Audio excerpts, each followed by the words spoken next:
Well, hello, everyone. I'm James Dobson, and you're listening to Family Talk, a listener-supported ministry. In fact, thank you so much for being part of that support for James Dobson Family Institute.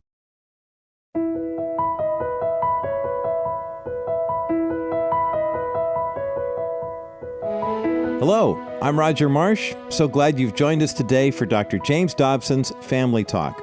On today's program, we'll be sharing the final half of Dr. Tim Clinton's interview with Dalton Risner, star offensive lineman for the NFL's Denver Broncos. On yesterday's broadcast, the two discussed Dalton's upbringing, his time at Kansas State, and what a quote-unquote normal work week looks like for him during the football season. On today's program, Dr. Clinton will ask Dalton Risner about his faith and why his relationship with Jesus is more important today than anything else in his life. Here now is Dr. Tim Clinton on today's edition of Dr. James Dobson's Family Talk. Dalton, what a great conversation yesterday. It was so fun to hear the story of a boy growing up in small-town USA, Wiggins, Colorado, Wiggins High School, growing up on a farm, 4 brothers. I can't imagine what that household was like, winding up at Kansas State, God doing a work in and through you. But Dalton, the story is just getting good. It's amazing how God was working in your heart, especially in your college years. Yeah, it truly is. I look back at where I'm at now and I look at how God has worked in my life and the blessings that I have had. The story is just getting started. Dalton, I was watching Monday Night Football recently and was watching the Steelers play, and Ben Roethlisberger was being interviewed prior to the game. And he said, you know what, I remember, and he said, I do these interviews because I remember what it was like being a boy and watching Monday Night Football and thinking, what if I got a chance to do that? And he said, I'm doing this for all those young boys out there. You probably had that vision as a boy. And can you believe second round draft pick, Denver Broncos, the team that you grew up, about an hour or so away from your hometown? Yep, you're exactly right. And Big Ben saying that, one, for everyone out there, I'm a huge fan, always was, of the Pittsburgh Steelers, and Big Ben Roethlisberger in particular. I actually got to shake his hand this season and see him face to face, which was extraordinary. So good for Ben. I love athletes or people in the spotlight that can take time to realize what platform they have and use it to make a difference. Mm-hmm. And him doing that for all those boys. I was that boy watching Ben. I really was. I watched him in Super Bowls. I watched him all the time. When I played Big Ben that day, I was going up against Cameron Hayward, one of the best defensive tackles in the league. And he's a beast. He's a beast. That was a war is what that was. It was a war. Between the two of you guys. Gosh. And I could have made it about look at how big my obstacle is, but I like to think about it, a look at how big my God is. Dalton, what was the biggest transition from college to pro-level football? You mind sharing that? Well, the talent is a very big transition. From Wiggins High School to Kansas State was probably the biggest transition I've ever done, getting to that level. But when you get to the NFL, everyone's good. It doesn't matter if they send in their third string. He's still a very good football player. So the talent level at the NFL is definitely different. And in high school, it really is all about having fun. When you're motivated, you want to go to college, it gets to be a little bit of a job in high school. But it's mostly just fun, and it's tight-knit. You get to college, no more mom and dad. Now you got to worry about bills. Now you got to get good grades in college, and you want to do work in the community and be a good football player and make a career out of it. So it becomes more of a job. But you still have a social life. You still get to be in college and hang out with others. When you get to the NFL, it's just another step up. We do this 365 days out of the year. If you ask Big Ben, he'd tell you the same thing.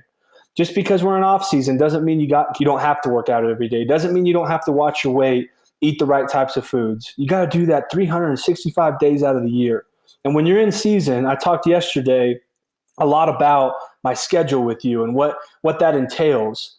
So when you're in season in football, you don't have much time for anything but the game. So I just say that that's probably been the biggest thing for me, transition-wise, into the NFL, is just the workload continues to increase. The stress and the anxiety continues to increase. And I think it's all about how we deal with that. How do you time manage that? How do you take care of your mental headspace to deal with that? And people expect a lot in the NFL. Broncos country expects a lot. You're underneath an even bigger microscope than college.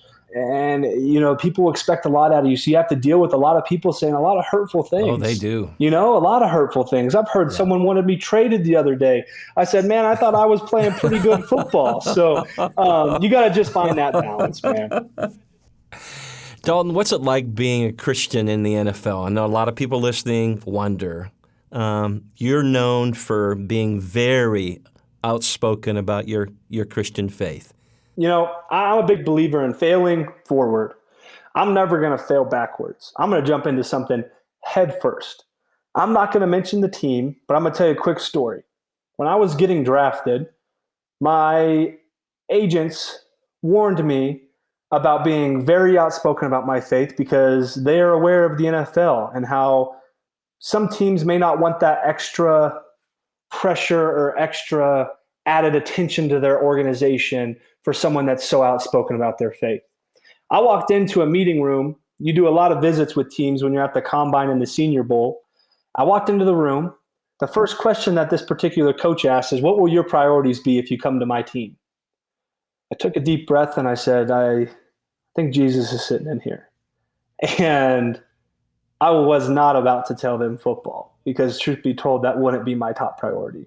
So against what a lot of people may have told me, I said, my top priority will be Jesus Christ wherever I go. That is my top priority each and every day. Went on to talk about family, and football came in there as well. Let's just say the meeting went about 5 minutes. My job down here on earth is not to play football, Doc. My job down here on earth is to be a disciple for Jesus Christ and to bring others to Jesus and glorify him each and every day. So I'm not going to lie to you. Amen. I ended up in the best spot possible for me. For 3 years, I have openly talked about my faith whenever I'd like to, and that will always be me. Amen. And the Denver Broncos have fully supported me on that, and I have people throughout that organization that are role models to me. Ray Jackson, our director of player development, amazing, sets up chapel for us.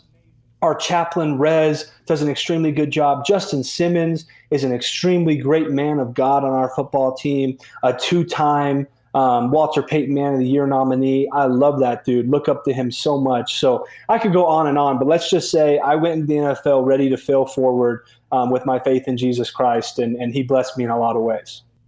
Dalton, I think people often look at you, especially your arms. They see a lot of scripture all over them. I wish everybody could see it. I can see it.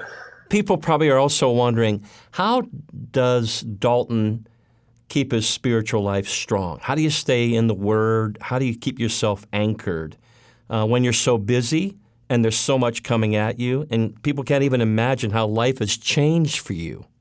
I would be lying if I got on here today and talked about how things are perfect. It's all sunshines and rainbows, and my faith is always at its high point, and I'm always anchored. And I think as soon as we as Christians, we as people in this world can realize that things will be imperfect because we are imperfect. And that's what I think has been so big for me, as I realize that I am imperfect and I am going to go through hard times. But no matter how good things get, no matter how bad things get, I have a verse on my arm that says, seek the Lord in good times, seek the Lord in bad times, for he will always be watching over you. And that has hit home to me so strong because there's going to be a lot of highs and lows in life. Football is a roller coaster ride. The NFL, the fan base, the microscope I'm under, the community work I try to do, trying to be a great fiance and a great father to my little dog, Moko. It's a lot, especially that last little guy, Moko. The truth is that through all of that, I just am thankful that I have a relationship with Jesus, and you have to set aside time. I haven't went to church all season. I haven't went to church. I play every Sunday. Every Sunday. I have no time to go to church. But guess what? I'm still anchored in my faith, and I still take time to read with my fiance, get in the Word, talk about Jesus every day with each other. Pray to him, take time, set aside time, say thank you for just giving me this opportunity. So I'll end with this. I could talk for a while about this, but what's most important to me is that every day I make Jesus a priority. I mentioned it earlier, but this life is fast. This world is busy. We can get lost in it. But I feel like what I've done very well and how I stay anchored in my faith is just making Jesus a priority every single day. making sure I talk to him, making sure I pray to him. I get in the Word. I open up the Bible. I talk to others about Jesus. When I go to a community event, I'm going to mention Jesus. Amen. When I'm at the facility, I'm going to talk about Jesus with my teammates and go to chapel on Saturday night and Friday morning at 7 a.m. That's what's really helped me. You're listening to Family Talk, a division of the Dr. James Dobson Family Institute. I'm Dr. Tim Clinton, your host. Our special guest today is Dalton Risner. You see him play on Sundays for the Denver Broncos. He's an offensive lineman. He's a pretty big guy. Don't mistake this. He's a pretty tough guy, too. Dalton, I'm looking over all the awards you won in college. It's ridiculous. I mean, seriously, there has to be 25 or 30 here. I don't know if there's a college award maybe you didn't win. Let me share something that I read about you that I really love. And here's the statement. Even as a highly decorated player, Dalton is better known for his work off the field through Special Olympics, the Big Brothers Big Sister programs, Camp Hope, his own foundation, RisnerUp, and more, because he believes life is measured by the joy you bring to others, not your own individual accomplishments. Dalton, speak again to this calling on your life to bring kindness and encouragement and hope to others. Well, you nailed it, man. It sends shivers down my back. But all those individual accomplishments, they're great and all, but those things will never last. They will never last. That is not what defines us. What I'm such a big believer in is in a legacy. And that legacy is exactly what you said, is life is measured by the joy you bring to others, the joy you have in your heart. Happiness comes and goes each and every day. Happiness is an each and every day thing. Joy is something you can have pure joy in. You could be pure, joyful person. You might have an unhappy day, but you can still be joyful. So what I'm getting to is that in life, what I see as important is how you impact people, the joy you bring to other people, the joy you have in your own heart, how you can make other people joyful. In 10 years, if I talk to you in 10 years, Doc, you're not going to say, Dalton, you were the best left guard I ever watched. In fact, you haven't talked to me one time about any type of my play other than mentioning some awards in college. You're more intertwined in who is Dalton Risner, the person, and that's what I've come to realize is that's what matters. And when I sit on my recliner in 40 years from now, maybe 50, and I'm eating Cheetos, I want to be proud of the man I was in my life, and I want to be proud about how I impacted people and how I was a disciple for Jesus Christ. What matters to me is who I am as a man and the people I've impacted along the way. And all I can hope is that I've done that thus far and that I continue to do that. You know, Dr. Dobson is famous for saying, life will trash your trophies. It's all about who you loved and who loved you, vertically between you and God, and horizontally between you and those closest to you. And are you making an impact? I like to say this, you cannot not have an influence. You do. You're having one every day. Yep. So you need to think about what you are doing and the influence that you are having. Dalton, a part of your journey of having influence is you have put together a book called Rise Up. You know, as a young dad, I was always looking for books that I could read to my kids. It's really a special tool, and I think a lot of parents are going to benefit from this kind of work, especially with boys. They need this, but this is for boys and girls. Tell us about Rise Up. Yeah, well, thank you so much for mentioning it. You know, I couldn't have done it without Jefferson Knapp and Tim Ladwig, who helped me create this book and publish and edit this book. I did not write it by myself. I had a huge part in it, but I had a lot of help as well. So for anyone interested, after you hear me talk about it, you can find it on krakenbooks.com. It's called Rise Up. I think you'd really thoroughly enjoy it. With this book, I feel like I was talking to Jesus, and he wanted me to, how could I make an impact my first year in the NFL? How could I impact people that were really young? And I wanted to write a book that talked about things that were important to me and in my journey, what's helped me get to where I'm at today. And one of those was hard work. I mentioned that yesterday.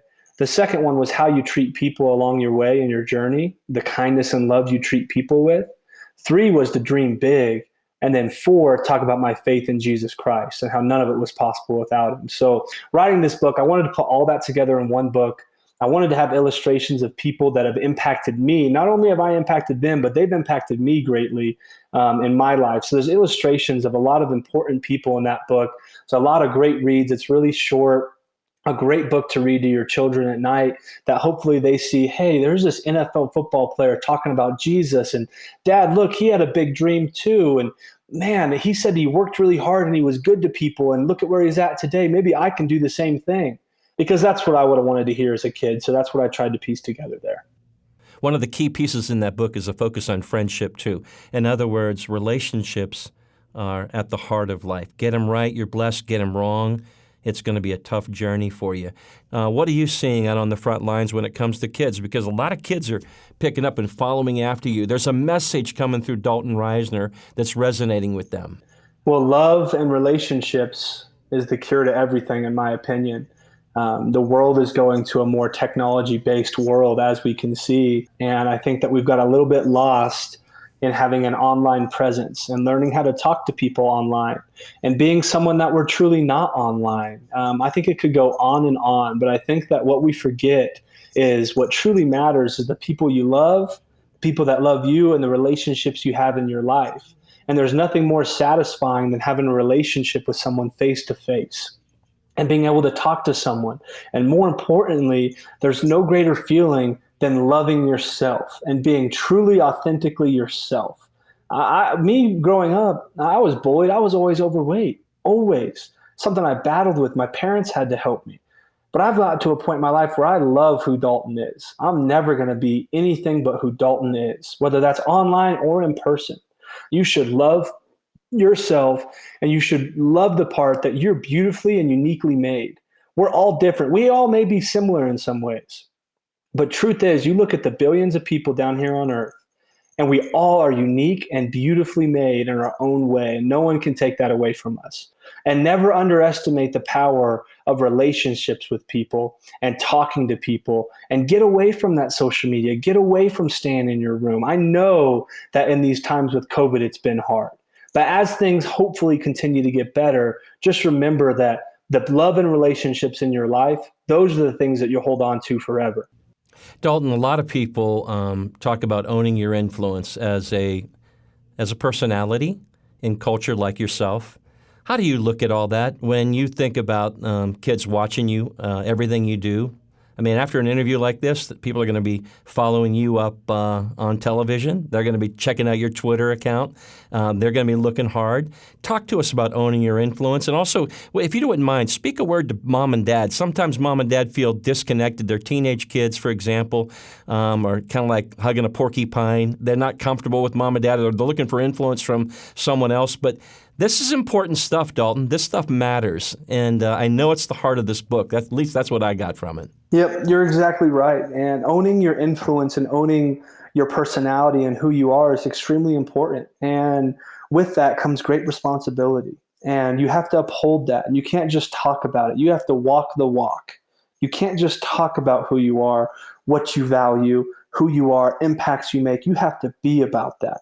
But it's all about continuing to do that every single day the best we can. So when I'm thinking about this and what I wrote in the book in Rise Up and who I am in my life, if I was speaking to parents out there, what you just said nails it. What you just said nails it. Teach your kids to own their personality. Teach your kids to love themselves. Support them. Love them. Show them that. We forget at a young age how important it is for these kids to have love, to feel supported, to feel like they were believed in. You want to believe how many parents I'm around that they say things to their children that limit them. But one thing my parents did so amazing is they believed in me. They told me I could do anything, and they loved me unconditionally. That whole love unconditionally thing, we say that word a lot. What does love unconditionally mean? My fiance, Whitney Clampitt, little curly-haired girl I love so much, taught me a lot about how to love someone unconditionally. There is no conditions to love. You love someone through thick and thin, through flaws, pros and cons, on and on. So for you parents out there with your children, I encourage you guys to love your children unconditionally, and not just say that, but truly do that and believe in them. Let them shoot for the stars. Let them go for it. There is no dream too big. It's okay to push your children. I think some parents may push their children too hard, but I was pushed extremely hard by my parents. But with that, they didn't just push me hard. They loved me. They believed in me. I think those all come together as key components for kids in today's world. And that's what I tried to convey in the book as well. And you're not afraid to use Scripture. It's all through the book. Dalton, I want to close this way. We're fighting time here now, but you mentioned a little girl named Whitney in the broadcast yesterday and today, someone who is your fiance. Do you mind sharing a little bit about her and what's happening with you guys? Oh, yeah, of course. Thanks so much. Whitney Marie Clampitt is from Chillicothe, Missouri, really Chula, Missouri, town of 300. So she beat me on the population size from where I was from in Wiggins. And her amazing father, Corey Clampitt, is a soybean farmer, providing food to the world. Her amazing mother, Christy Clampitt, is a middle school teacher. They were high school sweethearts. They raised Whitney in a way where they showed her what love looked like. And Whitney, in her journey in life, has not always been loved the way she deserved. I think that's the same with me as well. But what makes life beautiful, we mention all the time to each other how we wish we met each other in high school. But we've also gotten to the point where we're just so thankful for the time that we did meet, because we were able to experience a lot of different love and relationships in our life to know what we truly deserved and what we wanted. And as soon as I met Whitney, she was just getting out of college. Whitney was a stud basketball player. She went to Fort Hays State, played basketball, stud out of Chillicothe, broke records, amazing track athlete. She won state in track. She beat Ezekiel Elliott's sister in the high jump. I mean, she's a stud. So one thing about Whitney is I met her at a time in her life when she didn't have much. She was trying to transition from being a stud athlete to her next phase of life. Whitney could have been the person that didn't like the platform I had and the attention Dalton had and how many people looked up to Dalton and wanted his autograph. Whitney loved that about me. She wanted to push me up. She wanted me to accomplish the world. And that meant so much to me, because for someone that was struggling in life and didn't have that opportunity at that moment, most people would be like crabs in a bucket, in my opinion, and say, hey, come back down here with me. Come back down here with me because I'm not there. I want you here with me. No, she said, I'm in this bucket, but I'm going to push you out of it. I'm going to throw you out because you know what, Dalton? You deserve it.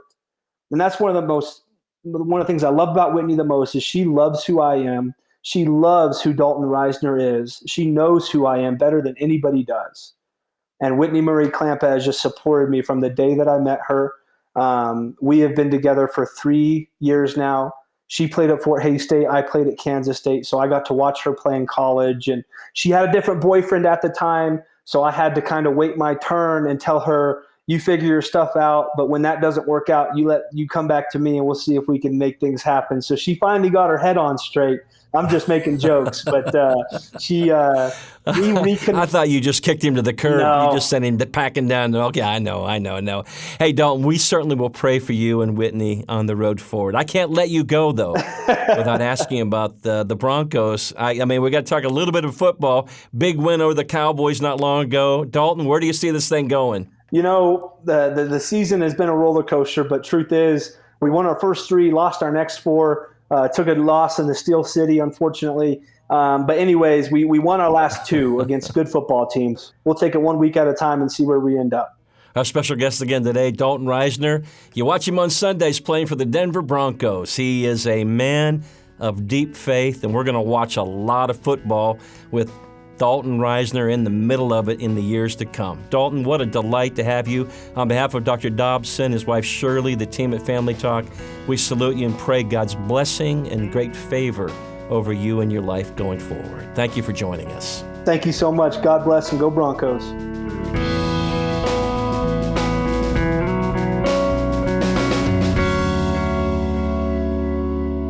To learn more about Dalton Risner, his nonprofit organization called RisnerUp, and his book, Rise Up, please visit our broadcast page at drjamesdobson.org/broadcast. That's drjamesdobson.org/broadcast. Remember, you can always give us a call as well. Our number is 877-732-6825. That's 877-732-6825. Well, Thanksgiving is just a couple of days away, and so I'd like to give you a challenge for sometime this week to make a list of 10 things that you are truly grateful for. Now, the items on your list can be big or small. They can be people in your life, or maybe an activity you enjoy, or perhaps even your favorite food. Just take the time to write down 10 things and then thank God for each of those things one by one. You know, the Bible is full of scriptures about giving thanks and showing gratitude to the Lord. In Philippians chapter 4, verse 6, we read, "Do not be anxious about anything, but in every situation, by prayer and petition, with thanksgiving, present your requests to God." It's easy to tell the Lord what's going wrong in our lives, and we should definitely pray to Him about those things. But giving thanks to God for His steadfast love and faithfulness is just as important. Well, that's all the time we have on today's edition of Dr. James Dobson's Family Talk. As we enter this holiday season, please know we are so grateful for you, our listeners. May God bless you and your family today and every day.